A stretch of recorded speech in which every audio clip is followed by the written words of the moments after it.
Okay guys, सो आज की video में हम सीखेंगे समथिंग, एनीथिंग, एवरीथिंग और नथिंग के बारे में। इनको हम इनडेफिनिट प्रोनाउंस कहते हैं। लास्ट टाइम हमने देखा था कि समवन, एनीवन, एवरीवन के बारे में, ठीक है। वो भी हमारे इनडेफिनिट प्रोनाउन होता है। ये यूज़ होते हैं समवन, एनीवन, एवरीवन जो है ये यूज़ होते हैं पर्सन के लिए, और जो समथिंग, एनीथिंग, एवरीथिंग, नथिंग है ये यूज़ होते हैं थिंग्स के लिए, थिंग बताने के लिए, ठीक है। ये भी इनडेफिनिट प्रोनाउन है। ओके, मैंने इंडेफिनिट आपको ऊपर बताया था ना कि जिस चीज़ के बारे में स्पेसिफिक नहीं बताते, जनरली जो हम चीज़ बात करते हैं, ठीक है। फर्स्ट हम लेते हैं, फर्स्ट जो समथिंग, एनीथिंग, नथिंग, एवरीथिंग है। समथिंग को हम हिंदी में कहते हैं कुछ, एनीथिंग को कहते हैं कुछ भी या कुछ, नथिंग को कहते हैं कुछ भी नहीं, और एवरीथिंग को कहते हैं सब कुछ।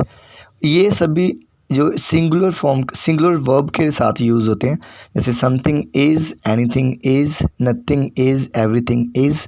इनके साथ हम कभी आर नहीं यूज़ करते, इनके सभी के साथ हम इज़ यूज़ करते हैं। फर्स्ट लेते हैं हम समथिंग। समथिंग को यूज़ करते हैं अननोन, अनस्पेसिफिक, जिस चीज़ के बारे में ना पता हो, ठीक है। और ये यूज़ होता है पॉजिटिव सेंटेंसेस के लिए। Example, I want to eat something, कि मैं कुछ खाना चाहता हूँ। अब क्या खाना चाहता है उन्होंने नहीं बताया, अननोन, अनस्पेसिफिक है, कंफर्म नहीं है, इनडेफिनिट है। आई नो समथिंग, मैं कुछ जानता हूँ, वो भी हमें नहीं पता। I want to tell you something, मैं आपको कुछ कहना चाहता हूँ, बट उन्होंने ये नहीं बताया कि वो क्या कहना चाहते हैं, इनडेफिनिट है। I want to ask you something, मैं आपसे कुछ पूछना चाहता हूँ, अब वो क्या पूछना चाहते हैं अब वो अभी तक उन्होंने नहीं बताया, इसलिए अनस्पेसिफिक है, इनडेफिनिट है। You need to do something, कि आपको कुछ करने की ज़रूरत है या आपको कुछ करना चाहिए। अब उन्होंने ये नहीं बताया कि क्या करना चाहिए, इसलिए समथिंग का हमने यूज़ किया है इनडेफिनिट के लिए, पॉजिटिव सेंटेंसेस के लिए। Second, anything. एनीथिंग यूज़ होता है वन थिंग के लिए, और ये यूज़ होता है used in negative and question. ये हम नेगेटिव और क्वेश्चन बताने के लिए एनीथिंग यूज़ करते हैं, सिर्फ एक चीज़ बताने के लिए। Example, he doesn't want to do anything, कि वह कुछ भी नहीं करना चाहता, मतलब भी एक भी चीज़ ही नहीं करना चाहता। Second, do you want to eat anything, क्या आप कुछ खाना चाहते हो, मतलब कोई एक चीज़ के बारे में पूछा गया कि आप कुछ खाना चाहते हो। Third, I don't want to tell anything, कि मैं आपको कुछ नहीं बताना चाहता, मतलब कोई एक चीज़ भी वो नहीं बताना चाहते। तो एनीथिंग का यूज़ हम करते हैं नेगेटिव और क्वेश्चन पूछने के लिए, और किसी एक चीज़ को बताने के लिए।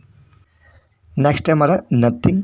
नथिंग को हम यूज़ करते हैं not anything, use for positive sentences. ये हम पॉजिटिव सेंटेंसेस के लिए यूज़ करते हैं, ठीक है। और इसका मतलब होता है भी कुछ भी नहीं। आपको लग रहा होगा कि इसका मतलब कुछ भी नहीं होता है, तो ये हम नेगेटिव के लिए यूज़ करना चाहिए, बल्कि पॉजिटिव के लिए क्यों करते हैं, मैं आपको बताता हूँ। मान लो फर्स्ट सेंटेंस हमारा, nothing is more important then family, कि फैमिली के अलावा कुछ भी ज़्यादा इम्पोर्टेंट नहीं है, ज़्यादा ज़रूरी नहीं है। सेकंड एग्जांपल लेते हैं, आई कैन नॉट डू नथिंग, और सेकंड इसी के साथ हम लेते हैं आई कैन नॉट डू एनीथिंग। अब इन दोनों में क्या डिफरेंस है, जो आई कैन नॉट डू नथिंग है ये रॉन्ग है, आई can not do anything right है। क्योंकि मैंने आपको अभी बताया कि जो नथिंग है इसको हम पॉजिटिव सेंटेंसेस के लिए यूज़ करते हैं, और कैन नॉट नेगेटिव सेंटेंसेस है, और can not already negative point है, और डबल नेगेटिव हम एक सेंटेंस में नहीं लेकर आ सकते, इसलिए I can not do anything आएगा, ना कि I can not do nothing. Next इसका देखते हैं, she does not want to eat nothing, जहाँ इसका आएगा she does not want to eat anything. अब इन दोनों में भी क्या फ़र्क है कि ऑलरेडी नेगेटिव डज़ नॉट है, तो नथिंग हम नहीं यूज़ कर सकते, क्योंकि नथिंग को हम पॉजिटिव सेंटेंसेस के लिए यूज़ करते हैं, ना कि नेगेटिव के लिए, ठीक है। वो तो इसका आंसर आएगा she does not want to eat nothing, wrong है। She does not want to eat anything, right है। लास्ट देखते हैं एवरीथिंग। एवरीथिंग का मतलब होता है सब कुछ, मतलब all the things. Example, I want to eat everything, मतलब सब कुछ वो खाना चाहता है।